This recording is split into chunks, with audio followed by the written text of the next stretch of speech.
Eh bien bonsoir à toutes et à tous et bienvenue pour votre émission. Ici c'est l'émission. Une émission, on le rappelle, 100% amateur fait par des supporters pour des supporters. Avec moi ce soir, j'ai comme d'habitude Coco et Greg. Merci à tous les deux d'être là et bonsoir. Bonsoir. On devait avoir deux invités, donc on a malheureusement Clémence qui est tombée malade, hein, on lui souhaite un bon rétablissement et on espère l'avoir rapidement sur nos plateaux, j'en doute pas du tout.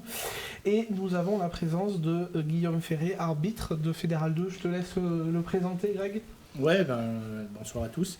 Donc Guillaume a plusieurs casquettes puisqu'il est arbitre fédéral jusqu'en Fédéral 2. C'est ça. Et c'est aussi formateur des arbitres pour la zone ouest dans la nouvelle ligue Aura, donc Rhône-Alpes-Auvergne au niveau rugby. Et tu interviens en plus dans le cadre de l'arbitrage en tant que 4e et 5e arbitre sur les matchs professionnels au Stade Marcel-Michelin. Oui, c'est ça. Ouais. Dans les prérogatives d'un arbitre de Fédéral 2, on est amené à faire la touche en Fédéral 1 et à faire des interventions 4e et 5e arbitre en secteur professionnel. Bon, parfait. Voilà. On aura plein de questions ce soir, je pense que les... Ouais, nous aussi on en a quelques-unes, mais je pense que le public y en a beaucoup. Ouais. Du coup, on va vous faire un grand coucou à tous. Hein. On a vu, il y a Aurélie, il y a Géraud, il y a Jean-Yves, Muratoise, Zoé et plein d'autres. Hein. J'ai vu passer tout le monde. Donc merci d'être là. On vous répondra à toutes les questions que vous avez. Si on essaiera de répondre au maximum de questions, donc n'hésitez pas vraiment à nous les envoyer. Un grand merci sur la page des coulisses du rugby auvergnat, on est presque 1800, donc merci de continuer à partager, à commenter, etc., et ça nous fait très très plaisir. Donc ce soir on va parler forcément du quart final ASM Toulouse, on parlera ensuite de ASM Brive pour le week-end prochain, et puis on aura 2 cartons rouges ce soir en fin d'émission, on verra un chacun, comme ça pas de jaloux. Ouais. On répondra aussi peut-être à toutes les questions qu'on a sur l'arbitrage. Bien sûr, oui. Je te signale qu'il vient de le dire. Hein. Ouais, mais maintenant on a des plexiglas, le son ne va pas jusqu'au bout. Oui, c'est ça. Donc c'est parti pour le débriefing du match ASM Toulouse.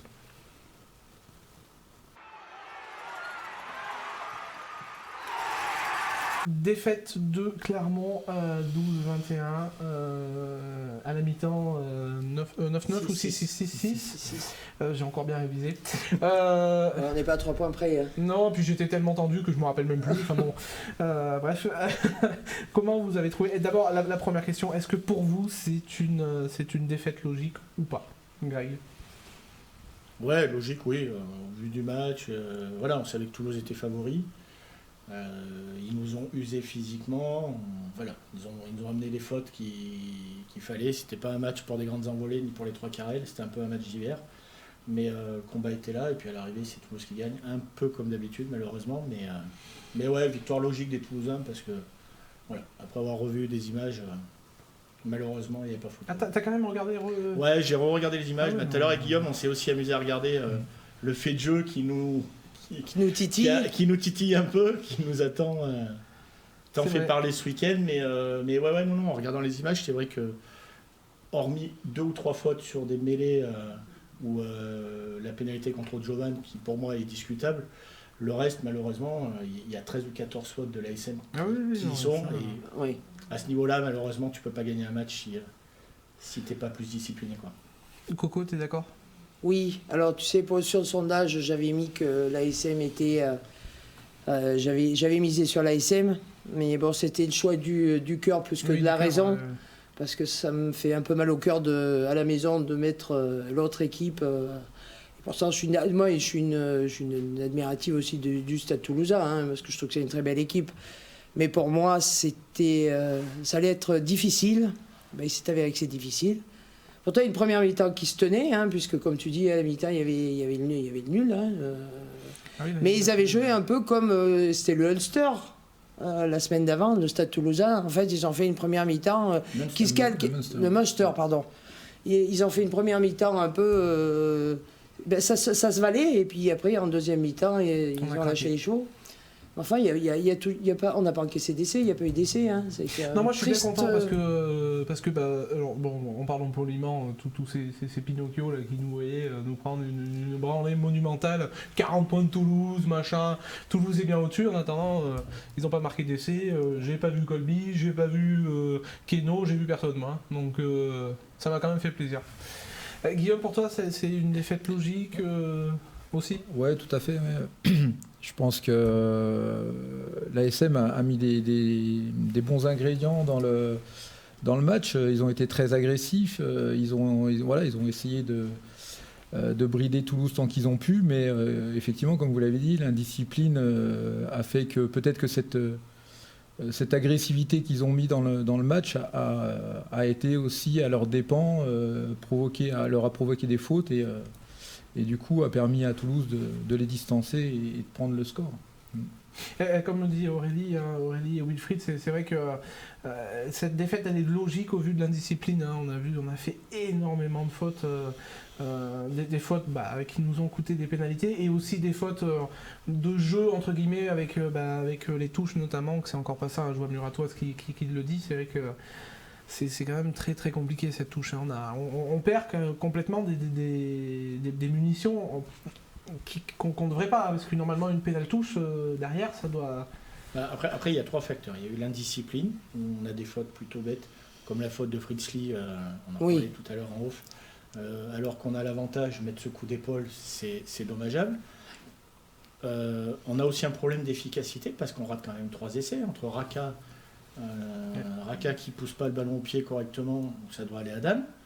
On a notre arrière japonais qui oublie un 2 contre 1 d'école, qui peut aller à Dame. Et on a cette 3e action où Paul Gédrasiak, à mon sens, se fait trop facilement amener par Colby en touche.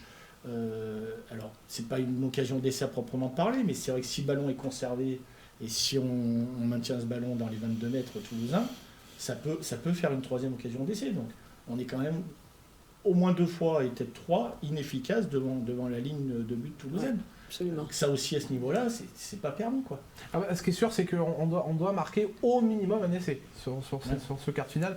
Moi j'y ai cru quand Paul est parti, mais bon après c'est vrai qu'il s'est fait rattraper. Il s'est chopé en arrière et... Attention, il y a une grosse défense, il y a Dupont qui revient sur notre arrière, on a Colby qui est présent. Attention, Toulouse a fait son match aussi et défensivement ça a été cadenassé des 2 côtés. Oui. Mais on est quand même la seule équipe sur les 2 à avoir 3 occasions franches d'essai.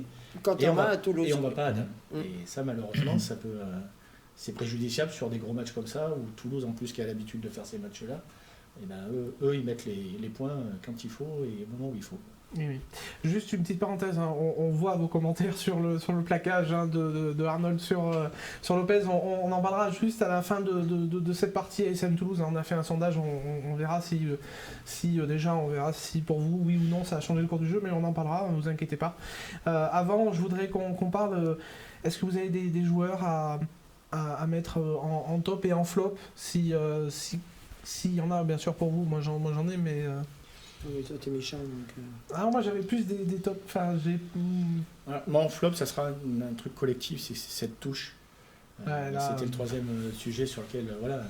Moi cette touche, c'est pas possible. La première touche où on se fait contrer, c'est pas pour porter préjudice et j'y ai joué, mais même en 4e série, on pouvait la contrer. Je veux dire, quand il y a un seul bloc en fond de touche, c'est vraiment pas difficile à défendre. Ouais. Et là, c'est pas un problème de lanceur ou de. Mais tu comprends pas pourquoi ils le font pas C'est un d'ailleurs. problème où il n'y a aucune incertitude en touche et que du coup, n'importe quel joueur qui a un peu de bouteille au rugby arrivera facilement à lire la ligne d'attaque au niveau de la touche.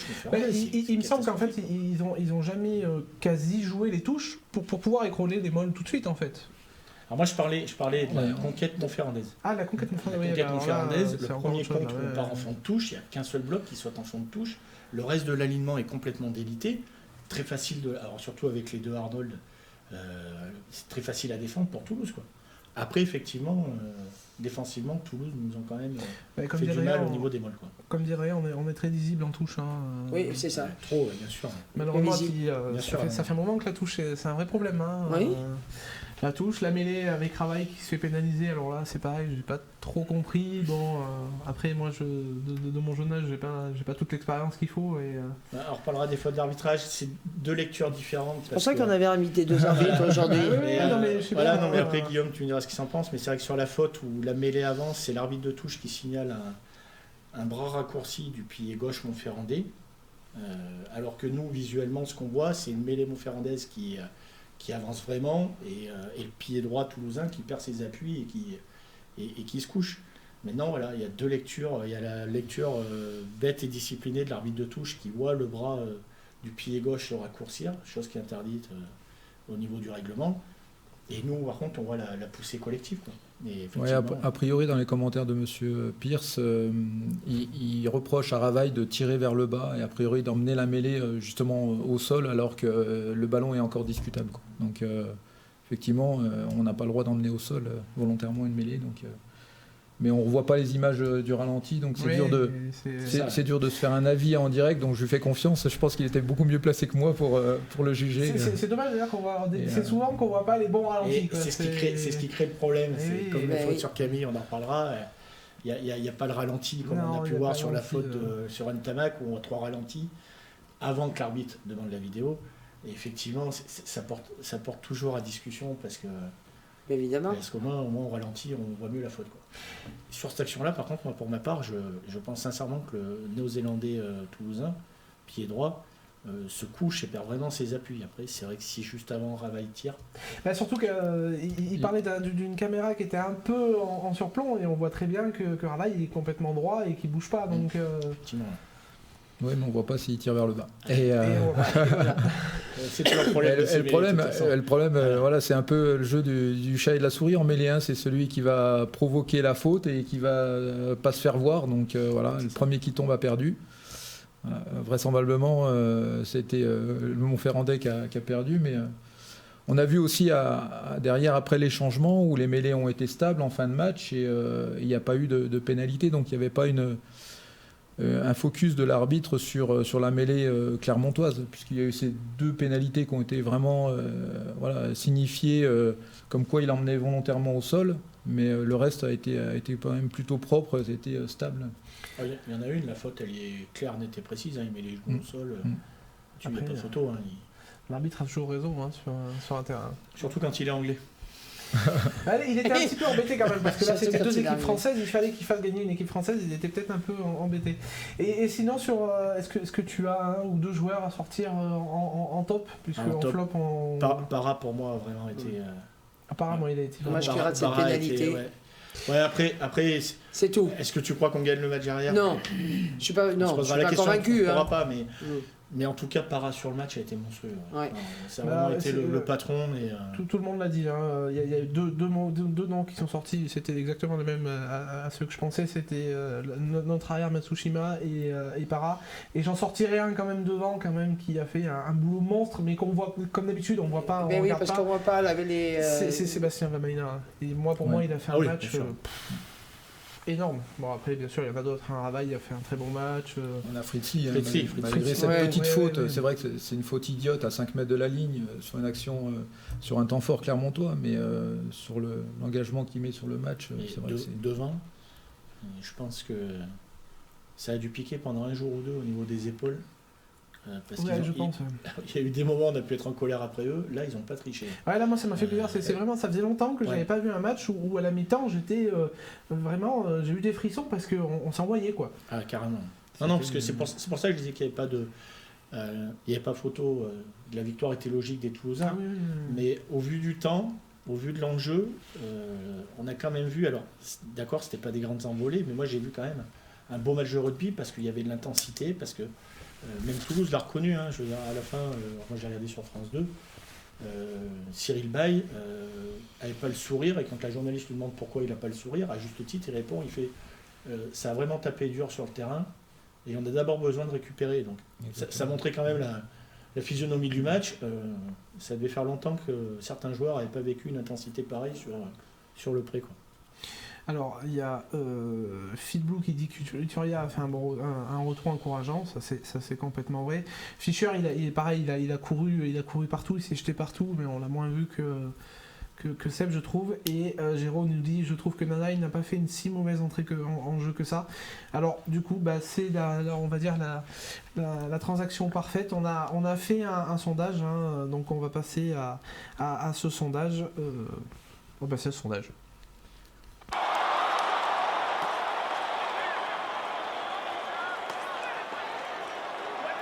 Que la sortie prématurée de Camille Lopez a changé le cours du jeu. Alors attention, je veux mettre une petite parenthèse. On ne parle pas de la faute en elle-même. On parle vraiment du fait de jeu qui sortent à la 4e ou 5e minute. On verra juste après pourquoi il sort. Et effectivement, malheureusement, c'est encore un peu délicat à juger. Mais la question, c'était vraiment est-ce que ça change le cours du match ou pas. Donc il y a 150 oui et 70 non. Donc moi je voudrais m'adresser aux 70 non. Et il y a des pas que aussi. Oui, il y avait pas que. Alors j'ai pas. Mais c'est pas ça le problème. C'était pas ça le problème. C'est que, je pense que forcément, quand tu perds ton ouvreur à 4e minute, surtout sur un match où il pleut. Enfin, je sais pas, je m'en fous, moi, qu'il pleuve. Mais tu peux, quand il pleut beaucoup, c'est quand même beaucoup plus compliqué. Le ballon, alors comme ils disent dans oui, le cuir il glisse quand même. Le cuir il glisse. Mais pour moi, forcément que ça perturbe l'équipe. Après, est-ce qu'on aurait gagné s'il avait été là jusqu'au bout? J'en suis pas convaincu, mais forcément que ça a changé quelque chose dans les phases de jeu. Donc on le rappelle, hein, Camille Lopez qui est sorti à la 4e minute, qui est absent pendant un mois et demi. Donc on lui souhaite un bon rétablissement. Il a joyeux anniversaire. Hein. Aurélie nous le fait remarquer. C'est aujourd'hui son anniversaire. C'est notre éphéméride, Aurélie. Aurélie, ouais. Heureusement qu'elle est là, hein, parce que des fois on pense pas à tout. Guillaume, pour toi, alors sans parler de l'arbitrage, hein, vraiment le fait de perdre le 10 et le seul vrai 10 qu'on a, est-ce que pour toi ça change le cours du match ou pas? Oui, forcément, pour moi, une équipe qui se prépare, surtout à ce niveau-là, hein, qui se prépare pour une échéance de quart de finale de Coupe d'Europe, elle se prépare toute la semaine, avec une équipe type, avec des mouvements qui sont huilés, avec des systèmes de jeu qui sont codés. Et même si c'est des joueurs professionnels et qui ont beaucoup de talent et qui sont effectivement remplaçables, mais la vitesse d'exécution et les automatismes, on les enlève pas, et forcément que ça a une incidence sur le match. Bien sûr. Alors surtout qu'en plus, oui, Adrien le dit à juste titre, hein, de plus, il était capitaine, hein, donc. Oui. Voilà, on perd notre maître du jeu, plus le capitaine. Alors moi, je vais rejoindre entièrement Adrien, Philbloz et Muratoise, puisque les trois ont écrit ce que je pensais. Oui, c'est préjudiciable. Dans la conquête, non, je rejoins Philbloz. Et par contre, Muratoise le dit, moi ce que je trouve surtout dramatique, c'est qu'à notre niveau, pour un club comme l'ASM, on soit obligé d'avoir Nanaï Williams en deuxième demi d'ouverture. Alors après, attention, il fait une bonne rentrée, il fait un bon match. Maintenant, on joue un quart de finale de H-Cup contre Toulouse. Ben voilà, on a vu les limites. Et on a vu les limites sur quoi? On a vu Parra qui était obligé de jouer beaucoup plus souvent au pied, d'avoir encore plus d'attention, parce que ça paraît pas, mais ça demande beaucoup plus d'attention pour le 9 de pas avoir, quand tu as l'habitude de jouer avec ton ligne d'ouverture, c'est plus du tout les mêmes repères. Ça a obligé Kotaro à avoir du jeu au pied long et du coup à plus avoir du tout le même placement au niveau de la ligne d'attaque. Donc après, c'est ce que disait Guillaume tout à l'heure, ça te change quand même tout ton schéma de jeu, tous tes repères offensifs. Dans un match aussi important, c'est hyper préjudiciable, quoi. Et en plus, avec seulement Bézi du coup sur le banc au bout de 4 minutes, inconsciemment, tu te dis, il ne faut plus qu'on ait un seul blessé jusqu'à la fin du match. Absolument, oui. C'est ça, parce que sinon, sinon, il n'y avait que voilà, deux arrières. Donc moi, voilà, le bas blesse, il est surtout sur le fait, pas que Nanae Williams soit remplaçant polyvalent, parce qu'il est hyper talentueux, mais c'est sur le fait surtout qu'on n'ait pas un deuxième numéro 10 de niveau. Jenkins, vous m'excuserez, mais enfin, il a plus l'attitude d'un 10 de Fédéral 1 que d'un 10 de Pro D2 ou de Top 14, quoi. Et malheureusement, voilà, le préjudice, il est surtout là-dessus, quoi. Il va arriver, le prochain Nice, mais bon, donc on est bien d'accord. On est tous d'accord là-dessus. Guillaume, tu voulais rebondir peut-être ? Oui, je voulais juste rebondir parce que je me rappelle, je crois, d'une demi-finale gagnée contre le Leinster où on avait fait jouer Rado à l'ouverture. Ouais. Et malgré tout, on avait quand même gagné. Et, voilà, je pense que moi, le gros impact, c'est de se préparer toute la semaine avec un 10 et de le perdre en cours de jeu et de faire rentrer un autre. Voilà. Je pense que Nanae Williams, s'il avait fait sa préparation de match avec l'équipe, machin, etc. Même s'il tourne, on a beau dire, les automatismes ne sont pas les mêmes. Donc voilà, je pense que je suis d'accord avec toi, c'est la charnière. La charnière, et puis par rapport au temps, parce que sans que ça paraisse, on en avait parlé avec Pierre il y a 15 jours. Nanae Williams, pas de jeu au pied. Non, on l'a vu. Fofana, pas de jeu au pied. Qui c'est qu'on avait d'autre au centre? Voilà, pas de jeu au pied. Du coup, ça limite vachement le jeu de pression et le jeu de déplacement pour mettre la pression sur les Toulousains, quoi. Là où les Toulousains avaient Médard ou UG ou Colby, ils avaient 4 joueurs. 4 joueurs entre le 9, le 10, le 12 et l'arrière pour jouer au pied. Nous, on n'avait plus que Morgan Parra. Oui, puisqu'il y avait même forcément Holmes qui était sur le terrain. Il y avait Holmes qui était sur le terrain. Et Holmes qui jouait 13, c'est pour ça que je disais ça. Donc c'est pour ça que sur un temps comme on avait samedi, ça a été préjudiciable, clairement. Alors, comme l'a dit, alors j'ai pas vu qui c'était, mais qui parlait de celui que tu. Alors j'ai mangé son nom, du 10 qui est chez nous, mais qui est bon. Qui n'est pas là. Voilà, merci. Il n'a pas de temps de jeu. S'il n'a pas de temps de jeu, c'est bien qu'il a bien une raison, c'est qu'il a simplement pas le niveau, je pense, pour jouer un quart de finale. Alors, et peut-être qu'il jusqu'à présent, Lopez était indétrônable. Hein. Non, puis voilà. Et pour répondre à Christiane, Barak est reparti, c'était prévu dans son contrat, il est reparti avec l'équipe de France A7 il était pour préparer jusqu'au JO, donc c'est pour ça qu'on l'a pas actuellement. Mais il revient là, il me semble. Je crois qu'il va revenir. Hein. Il revient avant de repartir, ouais, mais du coup on l'aura pas quand même jusqu'à la fin de la saison. Ah non, on l'aura pas jusqu'à la fin de la saison, mais il me semble qu'on peut l'avoir ce week-end-là. J'ai vu passer. Donc on verra, mais après c'est sûr, c'est vrai que quand on perd le numéro 10, c'est compliqué. Alors moi je maintiens ce que je dis, surtout quand il pleut, parce que c'est vrai que quand il pleut, on utilise plus le jeu au pied, moi je trouve. Et, oui, non mais t'as raison, je suis blonde, mais évidemment quand il pleut, tu joues plus au pied qu'à la main. Et donc forcément c'est plus compliqué. Et puis comme tu dis, on n'a pas de profondeur de jeu au pied, vraiment, à part Matsushima. Raka a essayé, bon, c'est dommage.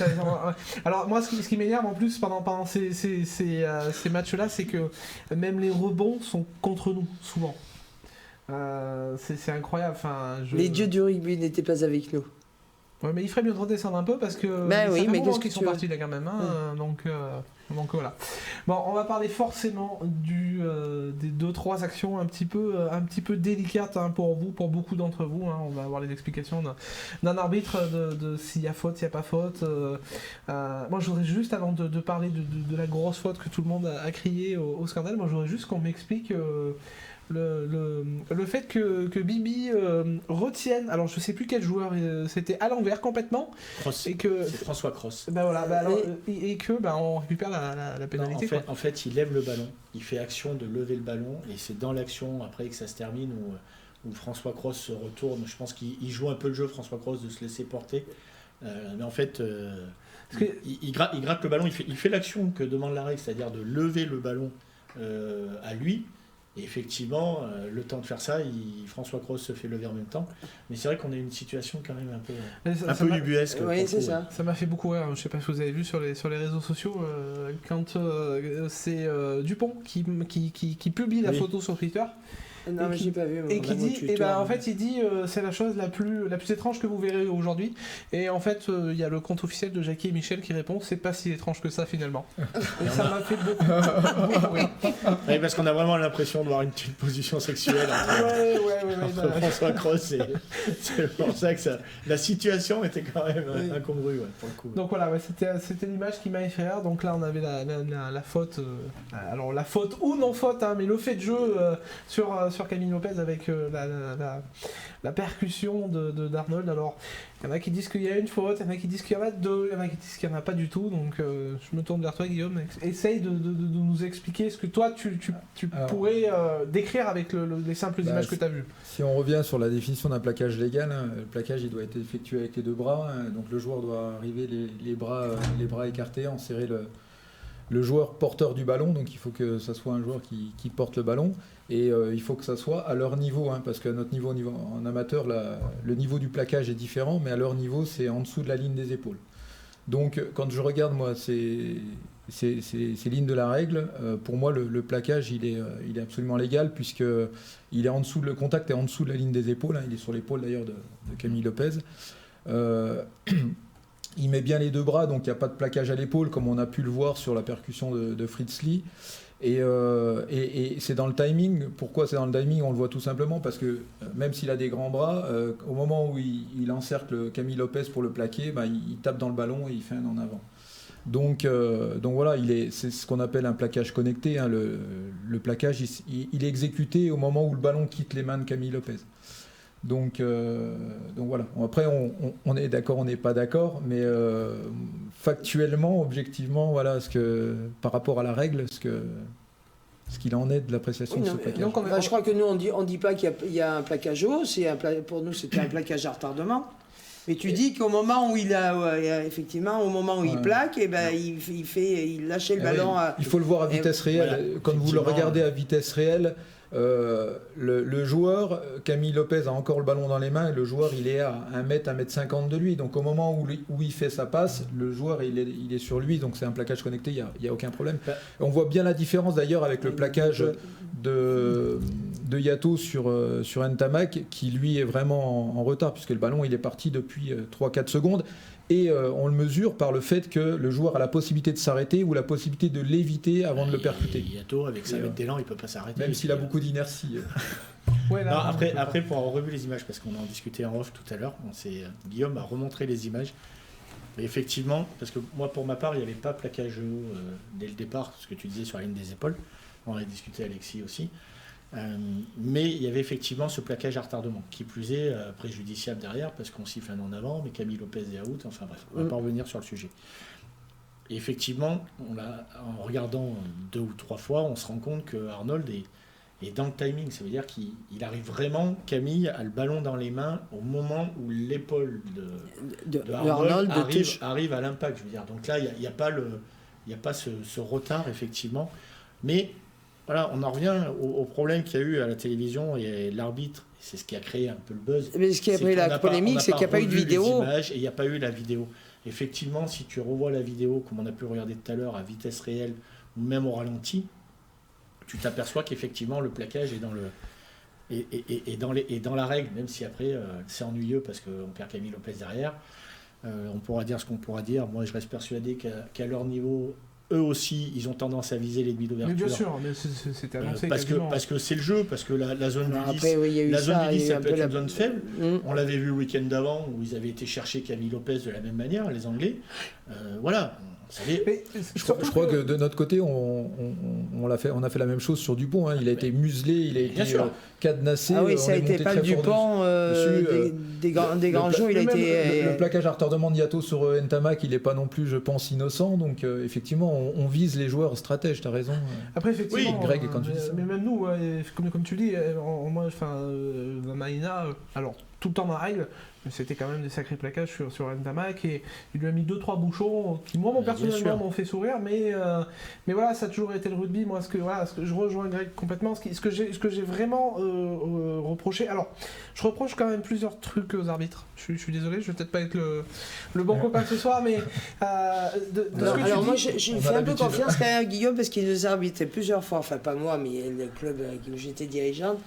Ça s'est toujours bien passé. Moi, ceci dit, il arbitrait à la maison. Parce que toi, t'es blonde et que t'es gentil. Faut pas le dire. Non, mais moi c'est, alors, je te rejoins entièrement sur ce que tu dis aujourd'hui en disant, c'est, voilà, tu vois les deux bras donc qui font office de plaquage.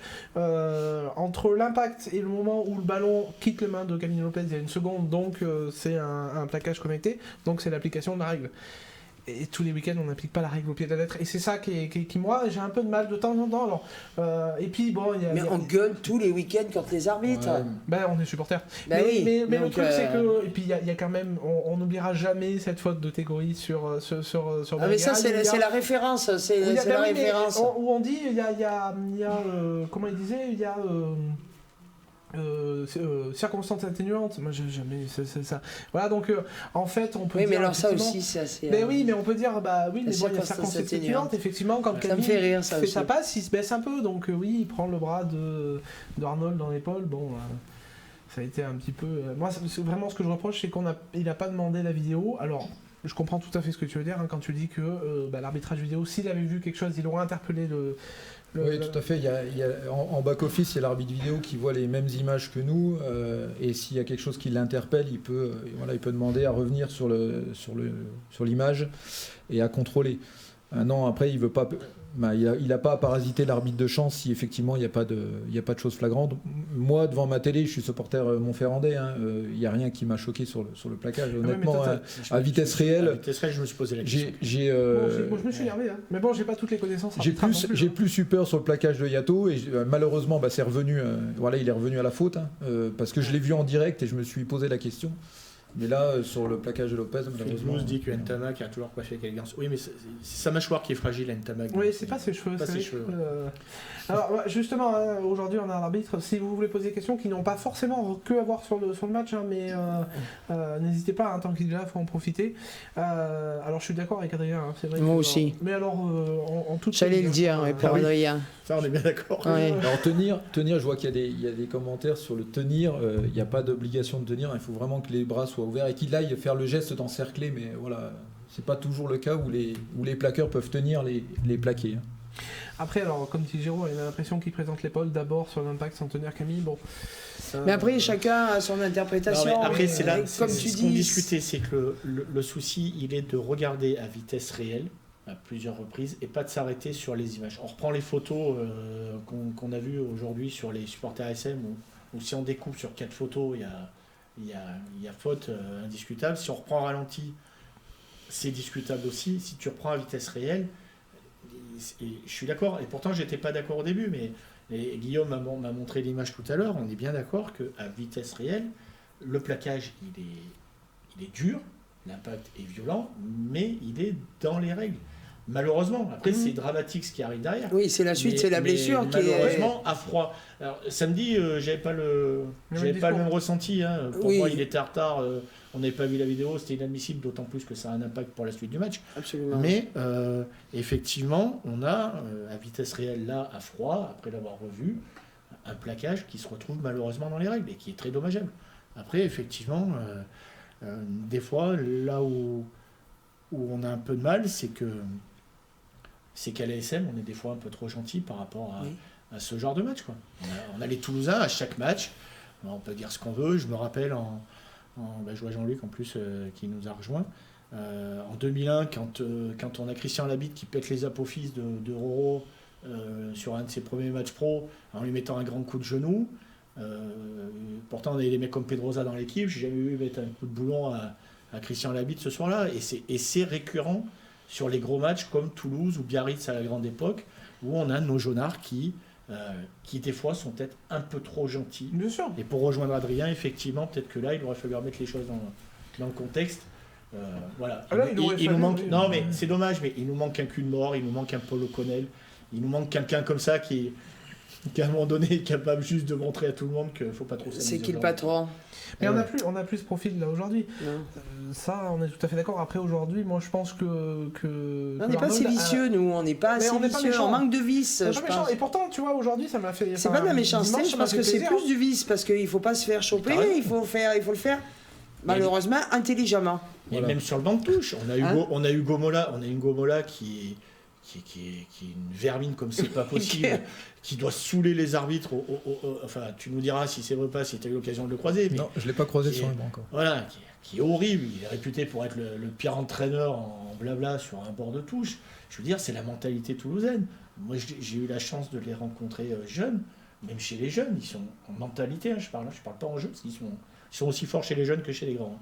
Mais en mentalité, voilà, c'est un état de fait, quoi. Mais c'est stratégique, il n'y a pas que la technique, il y a la stratégie, psychologique aussi, je pense. Moi, exactement, Géraud, l'année prochaine, on aura la Vanini, justement, ça m'inquiète. Non, je voulais quand même un peu modérer vos propos, parce qu'effectivement, il faut un patron dans le combat. Je crois que dans le combat, on y a été. Moi, je pense qu'ils ne se sont pas échappés. Le rugby de maintenant, c'est plus le rugby d'antan, où effectivement, il y avait des personnes qui faisaient justice eux-mêmes.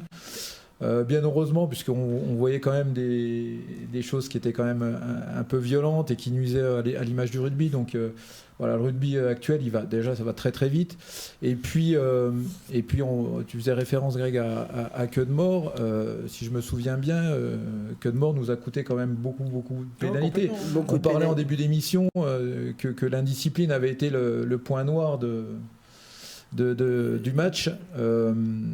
Si on veut voir notre équipe gagner des titres, et je pense que ça va plutôt passer par régler ce problème d'indiscipline et pas en rajouter parce que quand on est dans la violence, dans l'agressivité, c'est dur de se contrôler. Il y a toujours, surtout maintenant avec les caméras, on a les caméras partout.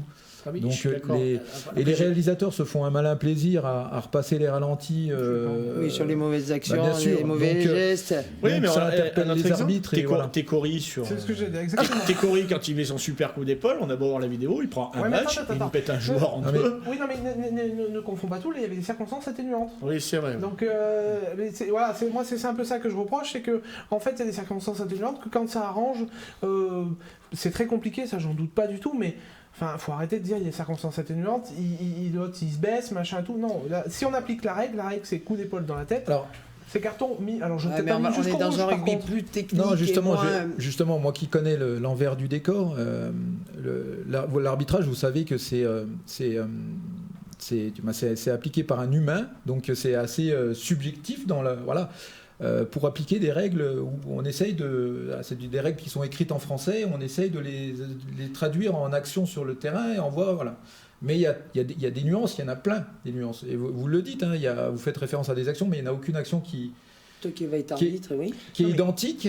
Et donc mon rôle de formateur, moi, comme je suis formateur, et ce qu'essaye de faire le World Rugby, la DTNA, c'est d'essayer d'apporter des observables. C'est pour ça que je faisais référence à la règle et aux observables, points de contact, etc. On essaye d'apporter des observables pour que les arbitres aient un jugement commun et soient cohérents dans leur application de la règle. Et effectivement, ce commentaire de circonstances atténuantes, il a lieu, effectivement, il a lieu. Puisqu'on peut bien imaginer, et ça je trouve que c'est plutôt intelligent, parce que le rugby est un sport intelligent, donc ce qui est bien, c'est que les règles soient aussi intelligentes et appliquées intelligemment. Oui, pourquoi le rugby est un sport intelligent.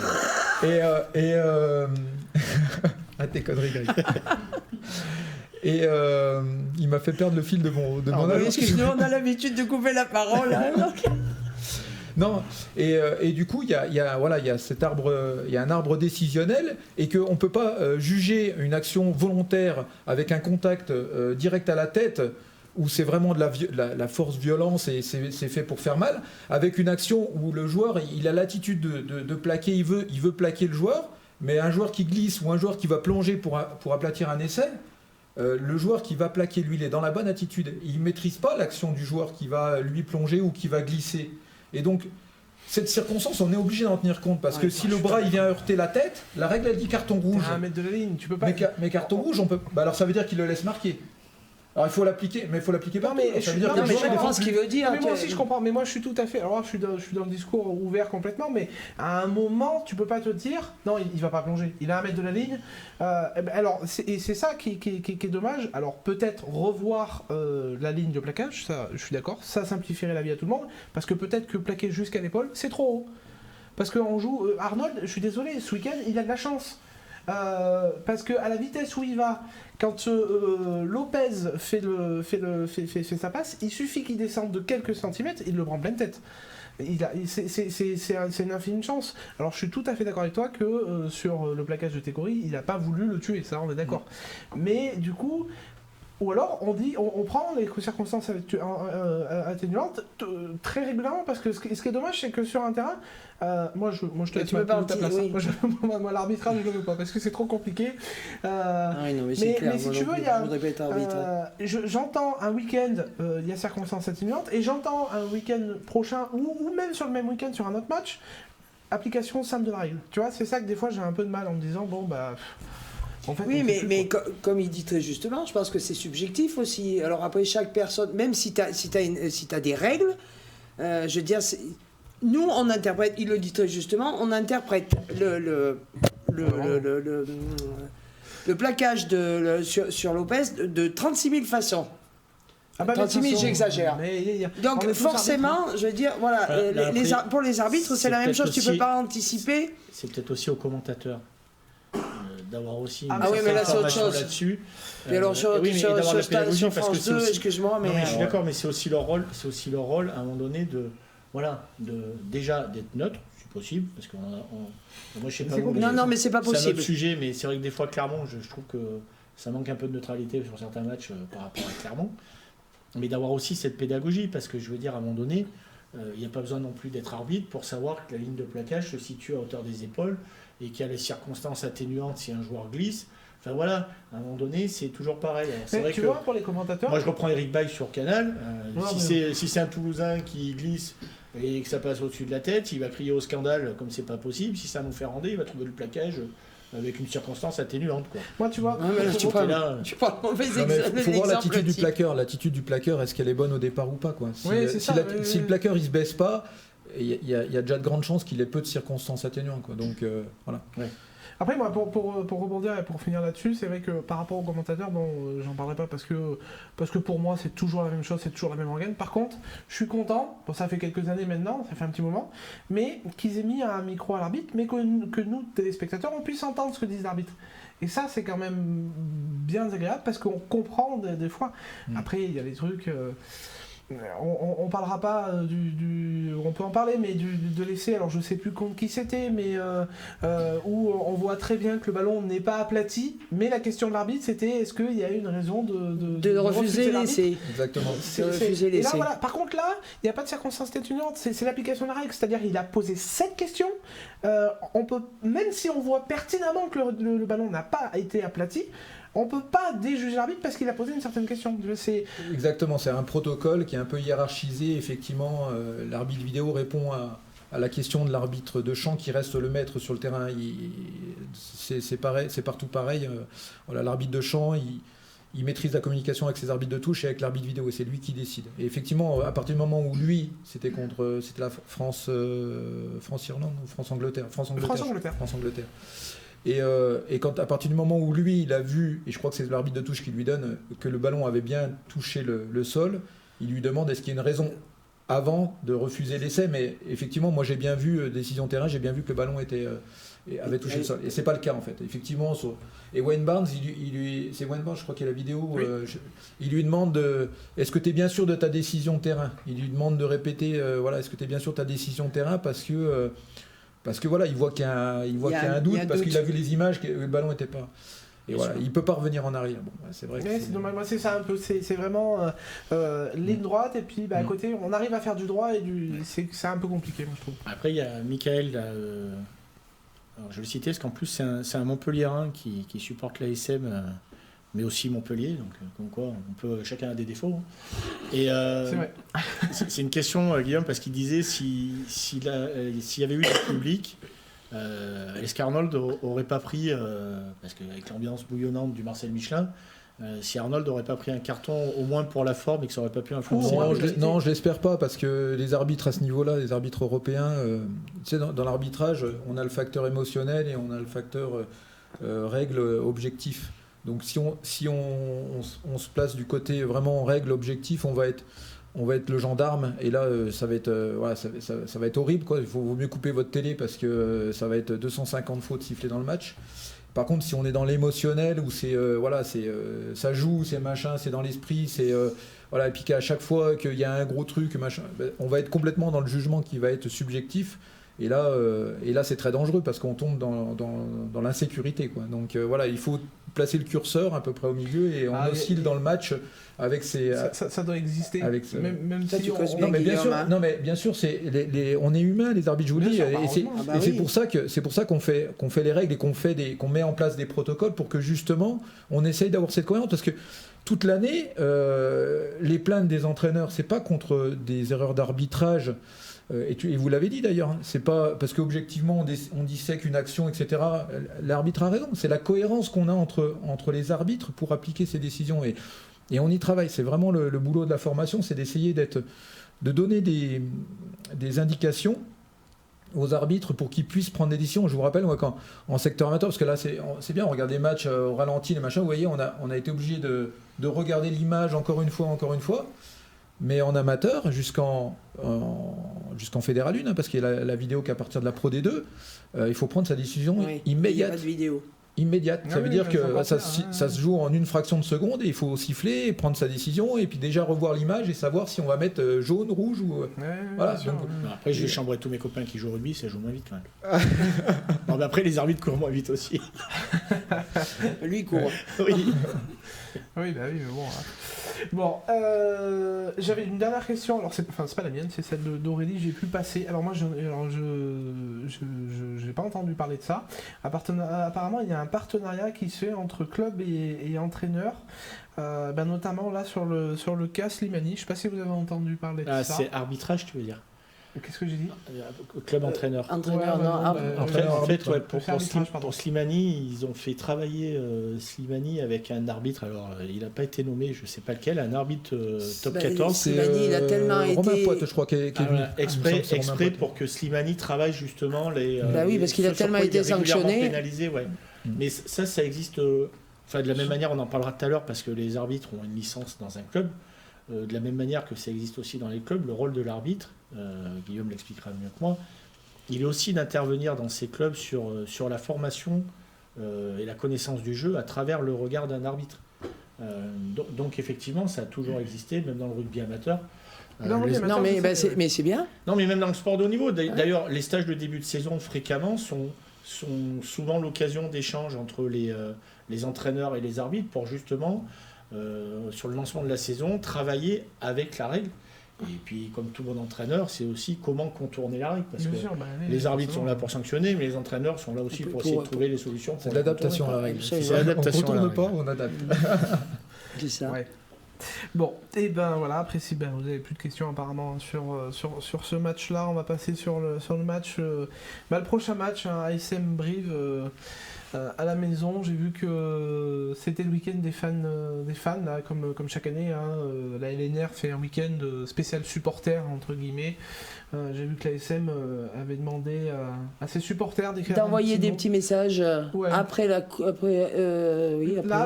jusqu'à ce soir, je crois, par mail. Par mail, oui. Par mail ou sur Twitter aussi. Ouais. Ah bon? Mais toi, t'es plus Naya tout à l'heure dans les liens disait qu'ils organisaient à nouveau une haie d'honneur pour l'arrivée des joueurs au stade Marseille. Je pense qu'ils auraient dû envoyer des messages avant des Coupes d'Europe.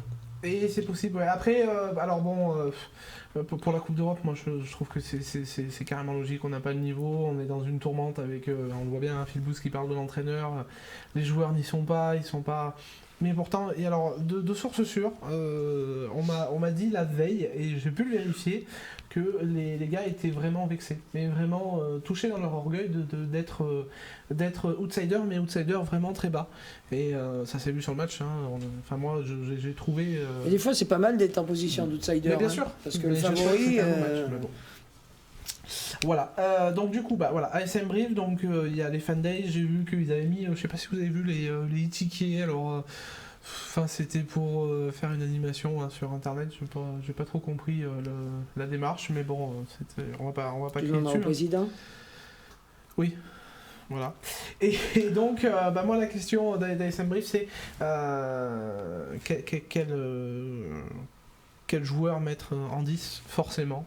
Tu me fais penser à un truc aussi tout à l'heure, là, même en marque, je peux le dire tout de suite. C'est vrai que d'habitude, alors, c'est peut-être complètement con ce que je vais dire, mais d'habitude, les espoirs sont là pour soutenir parce que les espoirs jouent souvent le samedi. Oui.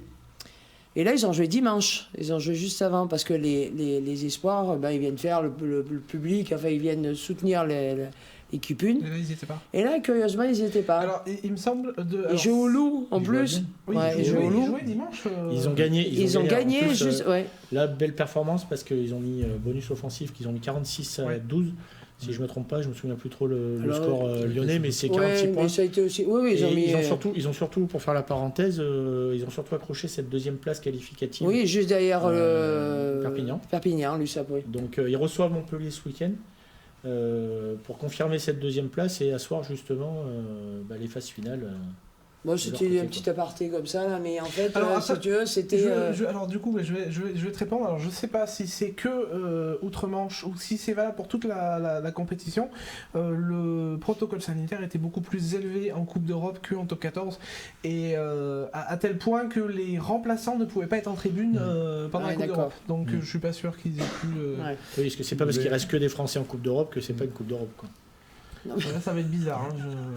C'est vrai, on peut rappeler vite fait les demi-finales. Donc Bordeaux se déplace à Toulouse, ils ont une chance incroyable jusqu'au bout. Il paraît que c'est du tirage au sort, moi je suis de bonne foi, je crois. Et tiré au sort par Bouscatel. Ah d'accord. Bon, au stadium de Toulouse, mais c'était pas prévu. Ceci est là. Par contre, t'as des lunettes rouges et noires ce soir. Il va falloir qu'on parle. T'es l'espion. Et après, l'autre demi-finale, un malheureux La Rochelle-Leinster, qui va être un match très très joli, mais... Enfin, très joli, ça va être... Très très compliqué pour La Rochelle. Je pense que ça va être du haut niveau, là. Ah moi j'ai vu le match Leinster, avec 7h-Leinster. Ah oui. Ouais.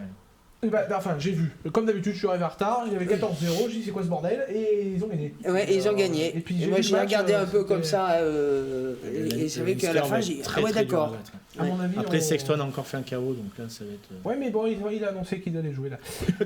Voilà, je suis désolé, je t'ai coupé la parole, du coup tu étais parti sur ton...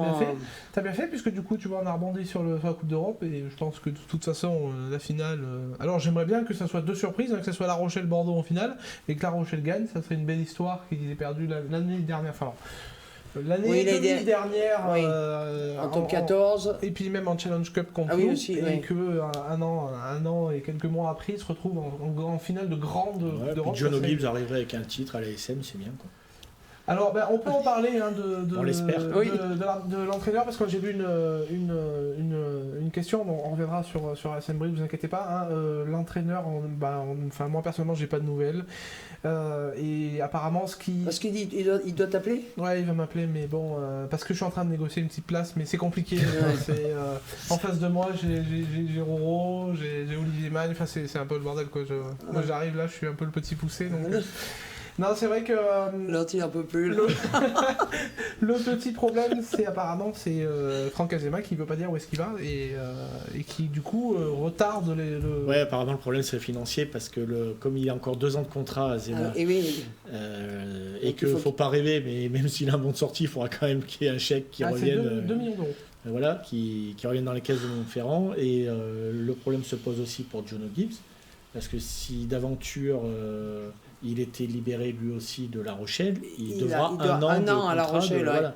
Donc il n'y a pas que l'aspect terrain qui compte actuellement. Mais bien sûr. C'est financé, puis bon, avec la conjoncture actuelle, c'est compliqué. Voilà, bon, on retourne sur ASM Brief. Donc la question c'était quel numéro 10 pour vous, qui mettre en numéro 10 ? Para, Bézi, Nanaï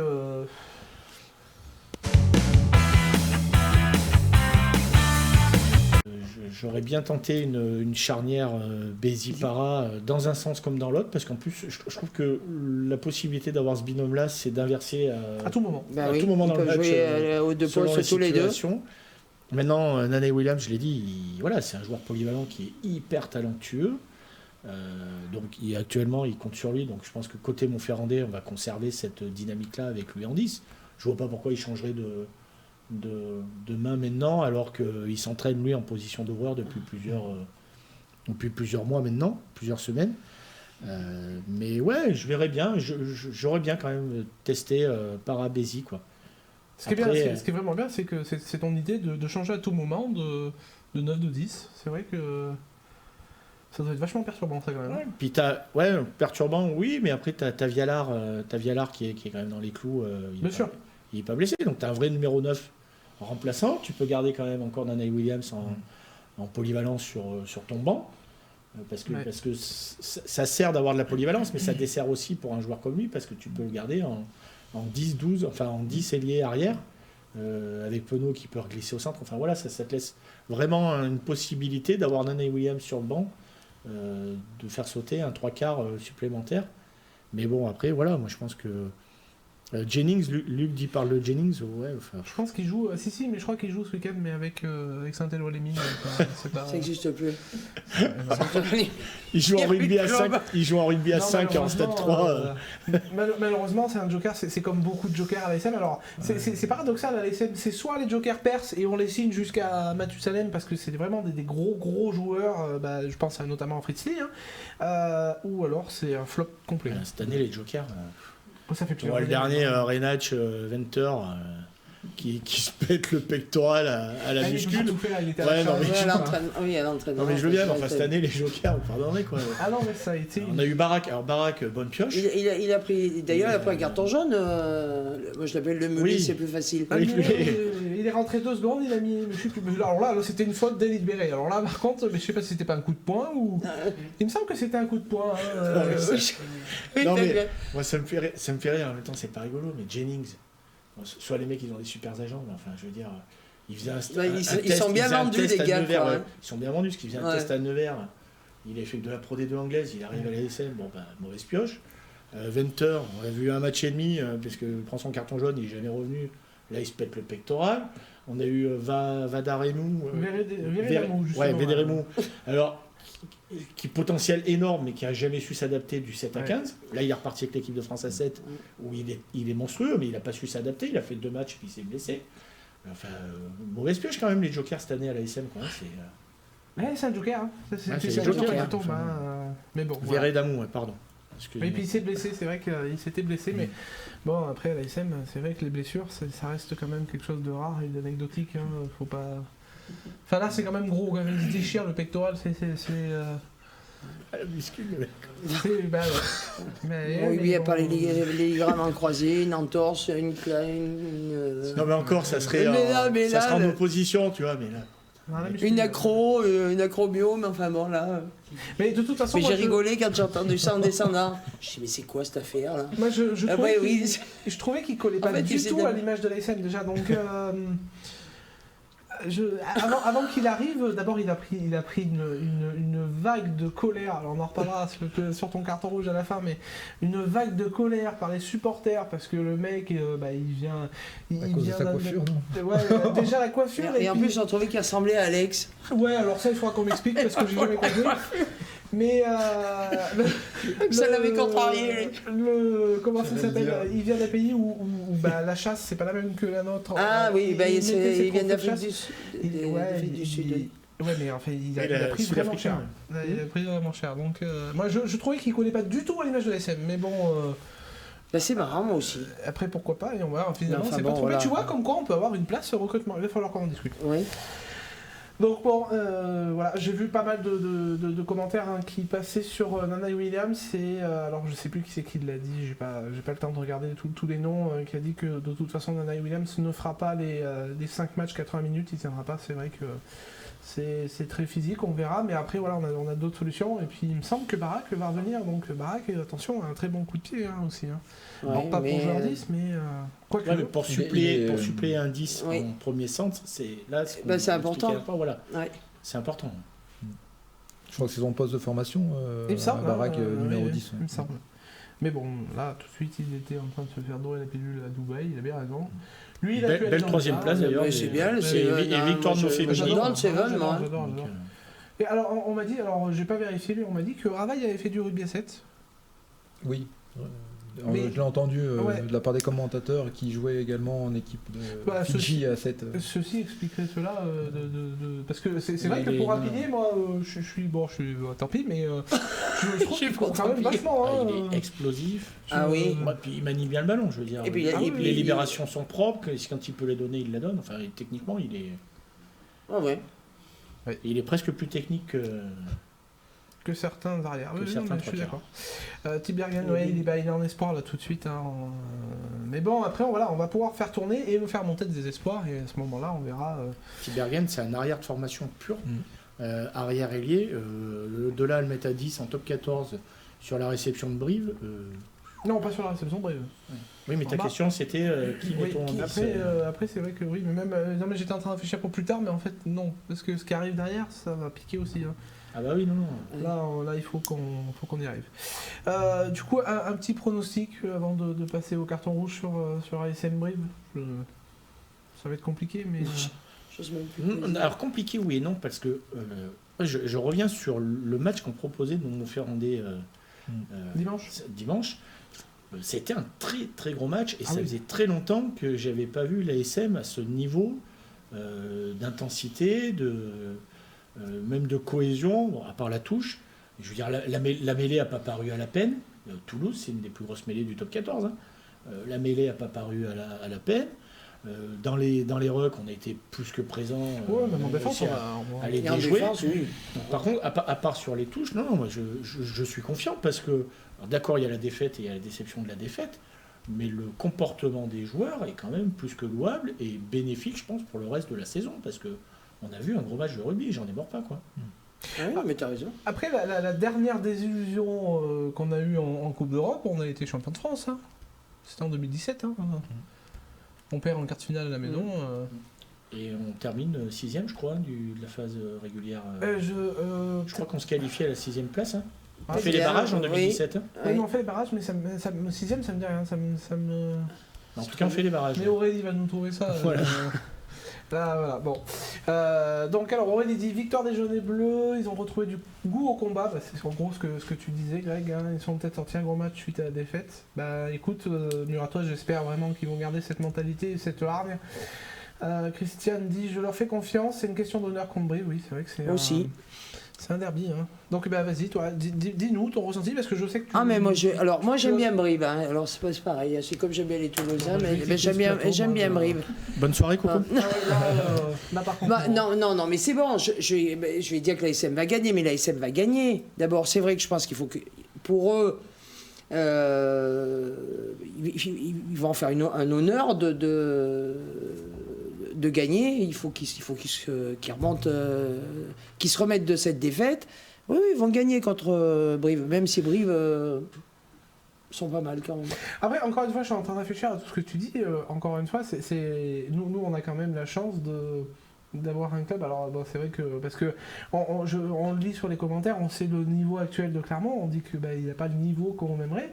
Mais bon, on est encore sur les deux tableaux. On a encore fait un quart de finale de Coupe d'Europe que notamment Racing n'a pas fait.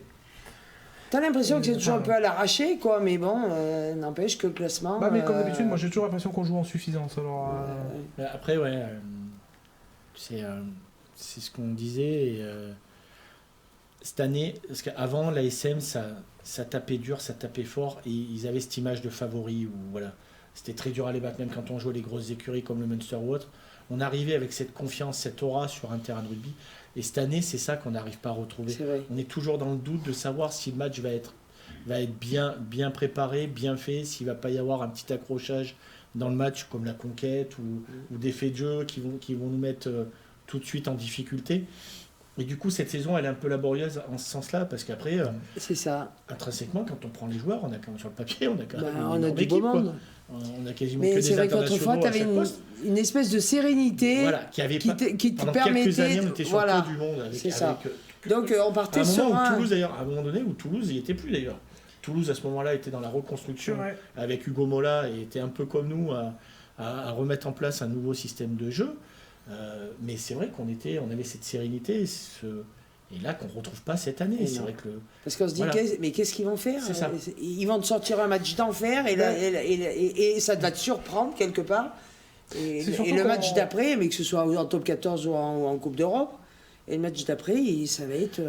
C'est surtout qu'on se pose la question à quelle heure ils vont jouer, quoi. Parce que souvent, on a vraiment un temps, notamment en top 14, de mise en place, ou alors on C'est commence des très diesels, vite, et en puis fait, après, souvent, on- ouais. bon. Alors j'ai vu Tifosi qui disait que c'était le match le plus facile. Moi, je suis pas tout à fait d'accord. Avant ce qui arrive, on verra. C'est un derby, reste un derby. Non, voilà, Red Derby reste un derby. Donc, Après, et je puis suis... Brive en plus ils sont au niveau du classement ils ont quasiment leur quelqu'un en parlait tout à l'heure. non, mais ils sont tenaces, là, cette année. Ils sont tenaces. Alors ils vont pas jouer la qualif, mais il leur manque pas grand chose pour être assurés du maintien. Ouais. Donc s'ils ont un coup à faire ce week-end pour s'assurer du maintien, ils vont le faire. Je veux Oui, dire. ils veulent venir à Clermont. Voilà. Et Puis ça quand reste c'est un derby. Puis côté briviste, je pense Après- qu'il y a encore quelques coups joues côté briviste. Oui. Je pense Ouais. qu'ils auront à cœur de venir. Comme dit Christiane, moi je suis, alors quand t'as dit que t'aimais bien Brive, ok, y a pas de problème, moi je suis d'accord avec elle, moi j'y suis allé 2-3 fois tout le temps, j'ai été très très mal reçu là-bas. Donc Monsieur- moi j'ai une dent contre Brive, donc j'espère qu'on va gagner. J'ai toujours été bien reçu, hein, comme oui, quoi. mais toi, bon, tu Voilà. connais du monde peut-être. Oui. Pour Oui. me placer à Brive. Elle a jamais vu le stade. Ah non, j'étais invité pour les finales de Coupe d'Europe quand les 2 années où Brive a été... Champion d'Europe 97.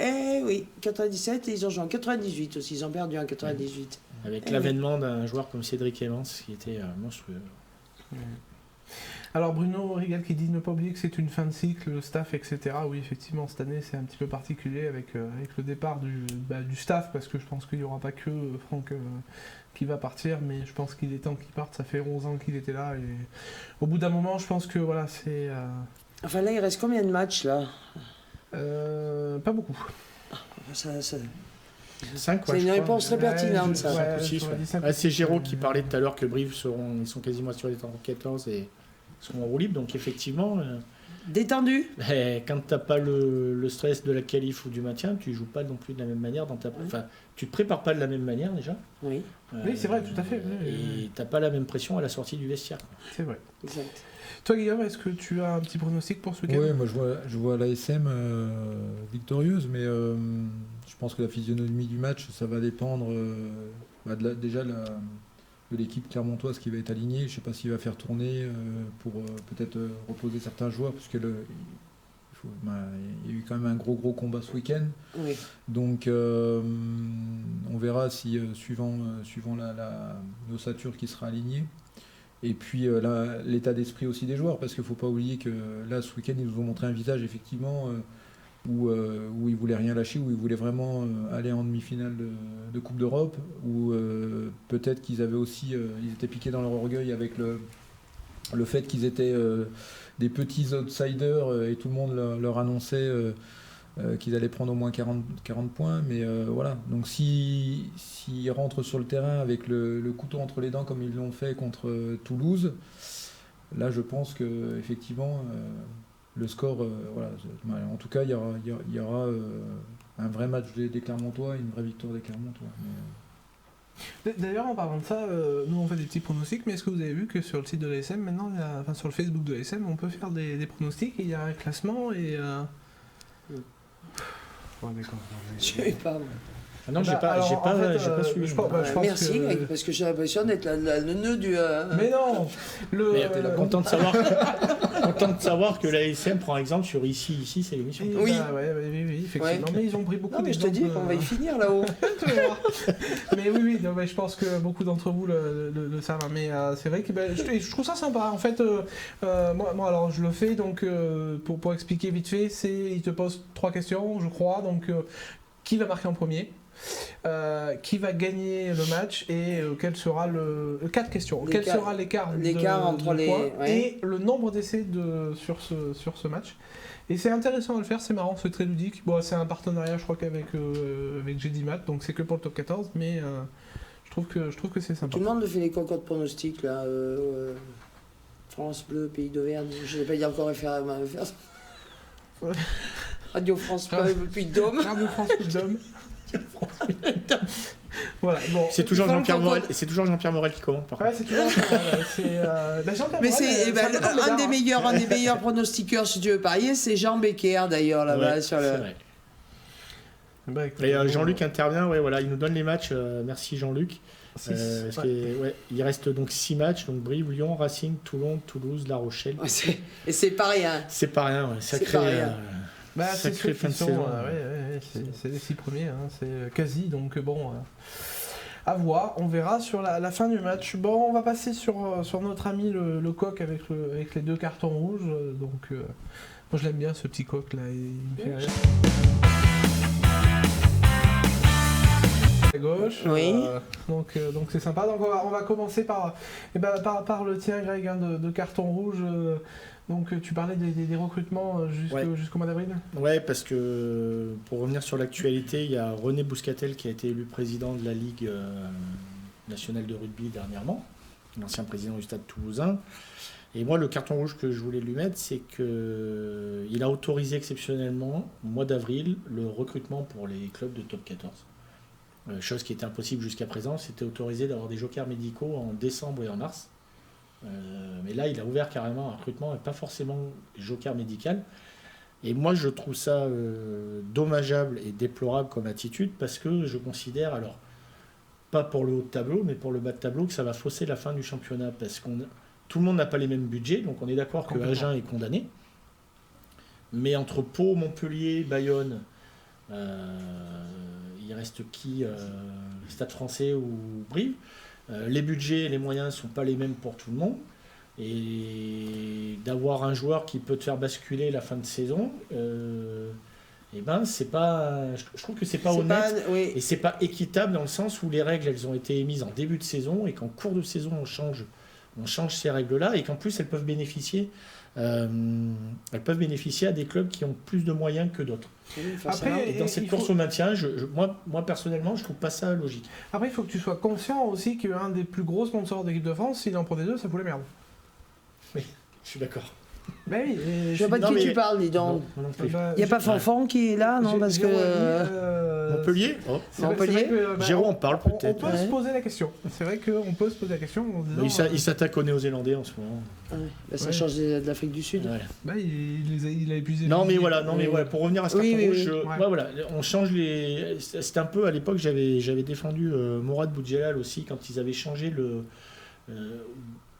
Tricheur ou pas tricheur, je m'en fous, mais ils avaient changé les règles financières en cours de saison, alors que lui, il avait fait son budget et payé ses joueurs en conséquence, pour le mettre en porte-à-faux. Je ne trouve pas ça normal. On démarre une saison avec un règlement, on ne change pas en cours de jeu, d'autant plus que là, on peut influencer... Ça sera encore du copinage. À peine. On peut influencer techniquement la fin de saison. C'est pour ça que tu veux pas te mouiller là. Oui, bah malheureusement, on sait que ça existe. Hein, donc c'est vrai que ça peut être. J'avais pas pensé à cet aspect de budget par club. C'est vrai. C'est vrai. Bon, bah écoute. Après, est-ce qu'il y a beaucoup de qualité de joueurs sur le marché qui sont disponibles? Le Super 15 est en train de se finir. Hein. Et là, tu vas avoir des mecs qui vont être sur une fin de saison, donc physiquement, sont encore en capacité de se remettre très rapidement dans les clous. Là j'ai vu Pau, alors j'ai pas vu le nom, mais Pau apparemment. C'est pas ceux qui coûtent les plus chers, non? Ouais, mais sur 2 mois, les mecs qui viennent faire une pige. Pau vient de faire une recrue d'ailleurs assez sensationnelle, je me souviens plus le nom, mais du Super 15, ça commence quoi. Donc comme quoi les mecs... Après, comme dit Bruno Régal, hein, nous on a un Sudaf qu'on peut libérer si Montpellier est intéressé. Bon, il est blessé pour le moment, mais... Ah non, mais c'est fini, hein. Il rentre chez lui, là. Eh ben oui, puisqu'il est blessé, il peut s'arrêter sur la route à Montpellier. Ah oui, peut-être. Il reste un pectoral. Il lui reste un pectoral, ça suffit. Après, il peut pas... Comme de toute façon, Franck, on sait très bien qu'il va aller là-bas, il peut l'emmener en même temps. Hein. Ça peut être un cadeau. Il va pas lancer droit. Non, c'est ça. Il ne sait pas d'où ça vient. Je lance d'une main parce que bon, je me suis blessé sur le côté droit. Marc, c'est peut-être une technique à étudier. Plutôt, on va lancer d'une main plutôt que de lancer de 2 mains. J'ai vu que si ça se trouve, c'est... Je sais pas, vous suivez voilà, Christiane nous dit que c'est le 10, voilà, merci, c'est le 10 sud-africain à Pau, donc... Oui, donc c'est vraiment... Non, mais voilà, donc, quand je vous dis que c'est... Je suis désolé. Non, mais tu dis pas que des conneries, regarde. Non, je le sais. Géraud, On me le dit des fois. Géraud, depuis tout à l'heure, me fait beaucoup rire. Il a mis que, en gros, Altrat, ça serait du coup le prochain sponsor des All Blacks, puisqu'il va chercher les Néo-Zélandais. Donc là, il met France-Nouvelle-Zélande. En gros, Altrat contre Altrat. Qu'est-ce que je voulais dire sur ça? Je voulais rebondir. Deuxième carton rouge. Non, avant, sur la technique du lancer avec un seul pectoral. Je sais pas si tu...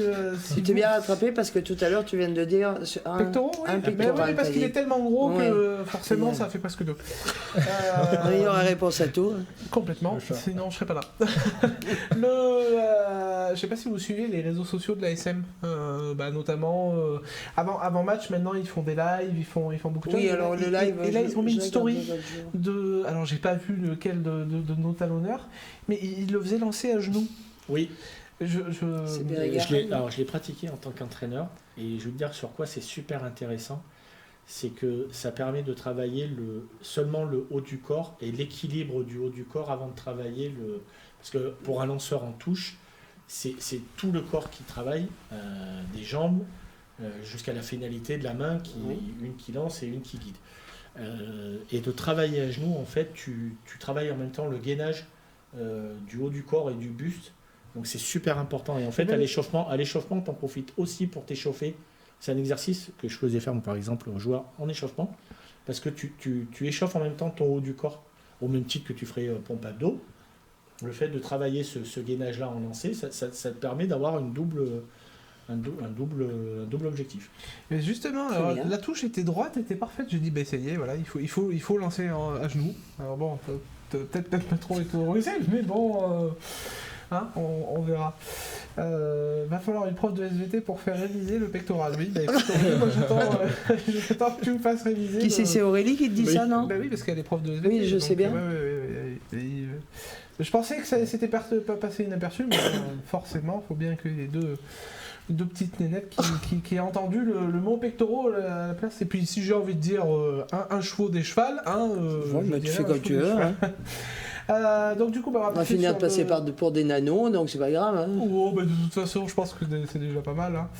On va passer du coup sur le deuxième carton rouge. Donc, ça, c'était le tien, Coco. Alors, c'est la version 2, on va dire. Ouais, c'est la version 2, parce qu'on avait eu la version 1.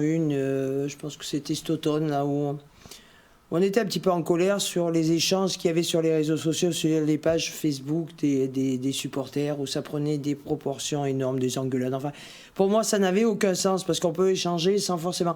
Alors, vous allez dire, c'est quand même l'hôpital qui soude la charité, parce que oui, c'est vrai que mais je maîtrise quand même un petit peu mes propos, même si je ne suis pas forcément d'accord avec ce qui se dit. Et alors, on avait eu un petit carton rouge là-dessus. D'ailleurs, c'était Arnaud, je crois, qui avait dit ça, qui avait laissé ce carton rouge. Mais alors, ce que je suis en train de me rendre compte que sur notre page à nous... les coulisses du rugby auvergnat. Ouais, et les coulisses du rugby auvergnat, on est en train de prendre le même chemin. Donc, je trouve que c'est un petit peu dommage et ça serait bien de se modérer un petit peu. Ça ne nous empêche pas, on n'est pas forcément d'accord, mais on n'est pas obligé de s'insulter. Voilà, c'est tout. C'est vrai que j'ai pu remarquer, alors moi je vais être honnête avec tout le monde dans ce plateau, je ne publie plus quasiment sur ce groupe-là, parce que en fait, dès qu'on met quelque chose, on est incendié, et alors que en fait, chacun a des avis différents, mais comme dit Coco... Alors c'est aussi l'interprétation des messages, comme tu envoies un SMS, je veux dire, oui, t'as pas sûr. la même...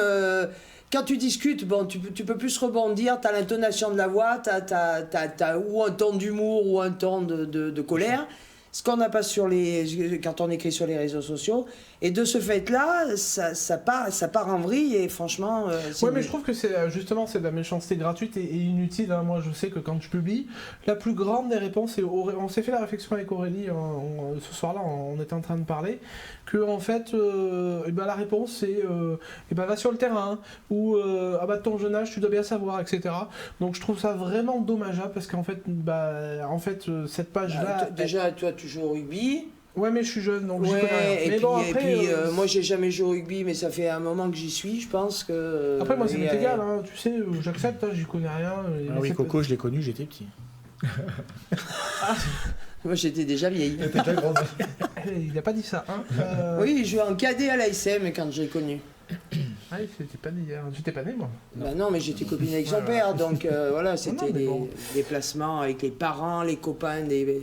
Mais voilà, je trouve ça dommageable, parce que toi tu connais le rugby beaucoup, en plus tu connais énormément le rugby amateur, moi je suis amateur du rugby professionnel, et bon j'en fais c'est pour ça, amateur, et je trouve que... c'est dommage. Surtout qu'en plus cette page... Mais s'engueuler, c'est normal, mais tu t'engueules avec les autres supporters, voilà, enfin c'est même pas s'engueuler, c'est chambrer, bon des fois il y en a qui s'engueulent avec le canon et tout machin, enfin peu importe, mais non, Greg, tu vas pas me dire le contraire. Non, mais si, mais c'est d'ailleurs.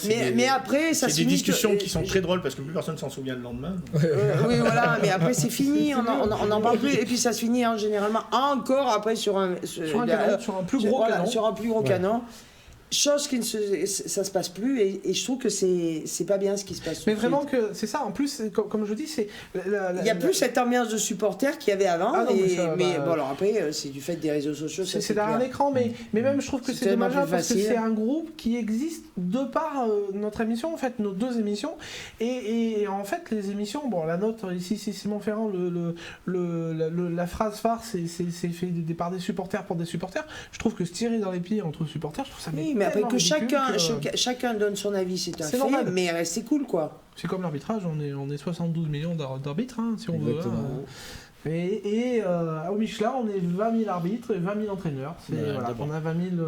Alors ce qu'on voit souvent au stade, pour vous rejoindre, c'est vrai qu'on se fait souvent critiquer, chambrer, contester pendant le match. Et bien souvent, quand on discute avec les mêmes personnes qui ont critiqué, chambré autour de la main courante, lors de la troisième mi-temps, et ça se passe plus pareil. C'est bien plus cordial et bien plus agréable. Et les décisions sont plus comprises. Donc, ça se passait bien à la Plaine d'ailleurs. Ça se passait très bien à la Plaine. Ouais. Moi, donc, c'est peut-être parce que vous avez jamais le mauvais perdu côté des réseaux sociaux. Ouais. Moi, j'ai un souvenir d'arbitrage. Alors, je pourrais pas dire. J'étais la première à gueuler après les arbitres. Je vais te dire. J'ai même engueulé Clémence il n'y a pas très longtemps. Au Michelin, il y a des gens qui étaient. L'arbitre, c'était un voleur, etc. Et puis bizarrement, à la fin du match, ils sont allés faire des photos avec l'arbitre. Moi, ça m'a fait beaucoup rire. Donc, mais bon, et c'est après, voilà, il y a le pendant le match, il y a l'énervement, il y a. Non, moi je ne veux pas avec les arbitres. Mais non, ça fait partie. J'ai pas une voiture de grosse cylindrée parce que j'ai ramassé des chèques dans tous les clubs où je les ai fait gagner. Je vous rassure. Hein, donc on n'est pas payé à la victoire ni au point.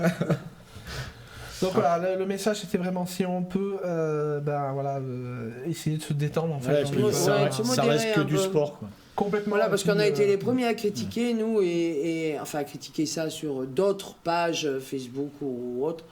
Et puis je trouve qu'il se passe ça sur la nôtre, donc c'est un peu dommageable. C'est dommage, et puis alors j'ai pas encore vu qui c'est qui l'a mis, mais en plus en ces temps-là c'est compliqué, on voit personne. Oui, donc on n'a pas besoin de s'engueuler pour se détendre, voilà, et voilà. Mais bon, c'était un peu le mot de la fin. Moi, je voudrais juste faire un petit coucou triste, hein, que j'ai perdu quelqu'un qui... le monde du rugby de la SN a perdu quelqu'un qui pour moi était important, et quelqu'un qui était très humble et qui était très apprécié. Hein.